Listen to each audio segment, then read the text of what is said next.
जब गवर्नमेंट में आप होते हो ना तो आपकी इश्यूज और होते हैं, गवर्नेंस देनी है। हमारा कोविड-19 के 2 साल आ गए, वो और क्राइसिस था, फिर हमारा फाइनेंशियल बैंकक्रप्ट मुल्क मिला था, वो तो डे टू डे फाइटिंग थी हमारी, और हम पहली दफ़ा गवर्नमेंट में आए थे, तो उसकी इसमें कोई शक नहीं कि वो बिल्कुल एक मुख्तलिफ किस्म का टाइम था।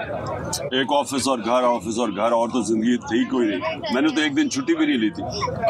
लेकिन ये तो एक पब्लिक मूवमेंट है जो मैं समझता हूँ पाकिस्तान की तारीख में इसकी कोई मिसाल ही नहीं है।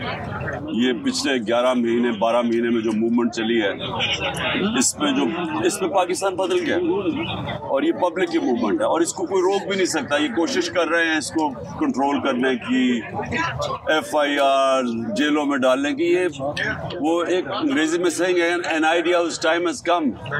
कोई फौज नहीं उसको रोक सकती।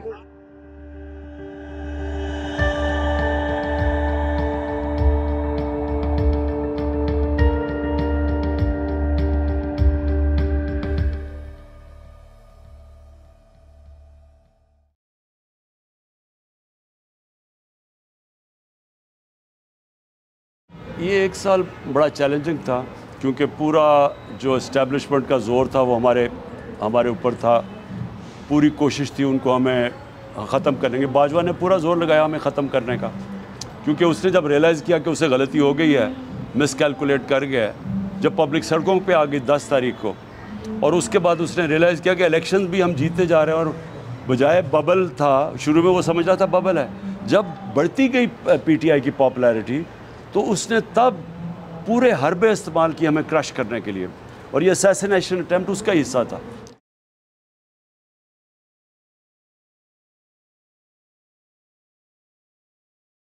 सबसे मुश्किल तो वो रात थी जिधर इन्होंने पूरी तरह 3 तरफ से हमले किए। घर पे रेंजर्स थे और मुसलसल फ्रेश पुलिस लाते रहे, हमला करते रहे, और हमारे लोग रेजिस्ट करते रहे, क्योंकि वो सब कुछ इलीगल था, उसका कोई कानूनी बेसिस नहीं था। वो एक मैजिस्ट्रेट के कोर्ट में अपेयर होने के लिए जो पहले हो रहा हूँ, श्योरिटी बॉन्ड भी दे रहा हूँ, तो इनके पास तो कोई जवाज़ ही नहीं था अरेस्ट करने का। इनकी बदनीयती थी या ये मुर्तज़ा टाइप कत्ल करना चाहते थे, और या फिर ये अरेस्ट करके और जेल में रखना चाहते थे काफ़ी महीने, जब तक इलेक्शन ख़त्म हो जाए। तो इनकी बदनीयती थी, तो वो उसका तो, लेकिन उन्होंने जिस इंटेंसिटी से हमले किए और जिस तरह यहाँ लोगों ने रेजिस्ट किया, ये एपिक स्ट्रगल थी। ये कोई भी पॉलिटिकल पार्टी इस तरह की स्ट्रगल इतनी ओवरवेलमिंग फोर्स से नहीं कर सकती थी जो यहाँ हमारे लोगों ने, वॉलंटियर्स ने जज्बे जुनून से लड़े।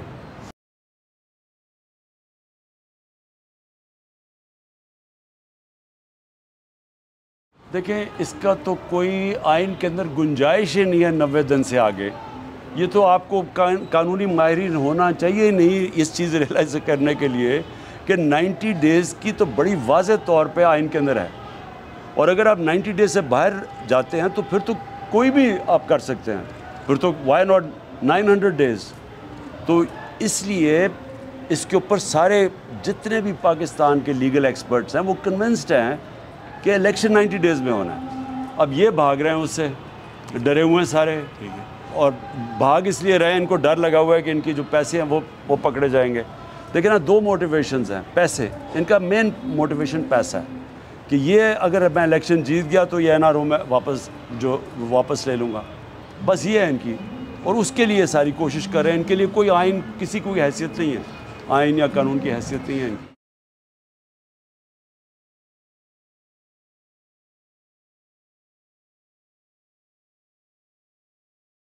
हमें कभी भी वायलेंस की तरफ नहीं जाना चाहिए, क्योंकि वायलेंस की तरफ आप जाते हैं वो कंट्रोल नहीं हो सकता। सही।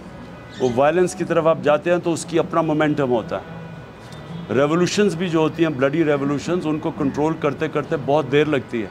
खुमैनी की जो रेवोल्यूशन थी ईरान की, वो 3 साल लगे कंट्रोल करते करते उसको, क्या अनडिस्प्यूटेड लीडर होने के बावजूद, बिकॉज़ वो फिर कंट्रोलेबल नहीं होती। तो इसलिए मेरी हमेशा कोशिश है कि हम कानून के बीच में रह के अपनी रेजिस्टेंस करें, या जेल भरो तहरीक पैसिव रेजिस्टेंस है, या फिर हमारे सारे एहतजाज पुरअमन होते हैं।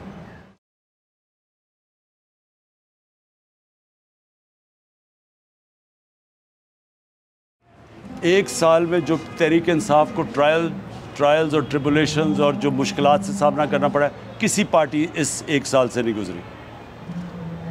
कातलाना हमला किया, दूसरे भी 2 हमले थे, ये कत्ल करने के लिए थे, जो यहाँ मेरे घर पे, और वो जो जुडिशल कमीशन जो कॉम्प्लेक्स में था वो भी कत्ल करने का था। उसके अलावा जो केसेस 144 केसेस मेरे लोगों के ऊपर, अभी अली अमीन, फिर उससे पहले कस्टोडियल टॉर्चर, ये अनप्रेसिडेंटेड है पाकिस्तान में, और ये जमहूरियत के अंदर हो रहा है। फिर केयर टेकर गवर्नमेंट एक न्यूट्रल सपोजली बनानी थी, ऐसी कभी केयर टेकर गवर्नमेंट आई नहीं है, तो सारे इदारे तबाह किए गए हैं सिर्फ तहरीक इंसाफ को बाहर रखने के लिए। लेकिन जो इस साल की सबसे खुशाइन चीज़ है कि एक शऊर आ गया पब्लिक में जो कभी पहले नहीं था, एक कौम बनती जा रही है, नौजवान जाग चुका है पाकिस्तान में सोशल मीडिया की वजह से। लेकिन उससे भी बड़ा जो इनकलाब घरों में ख़वातीन के अंदर जो पब्लिक अवेयरनेस है वो कभी नहीं थी। जो बाई इलेक्शन में औरतों का टर्नआउट है वो अनप्रेसिडेंटेड है। तो ये पॉजिटिव चीज़ें हुई हैं।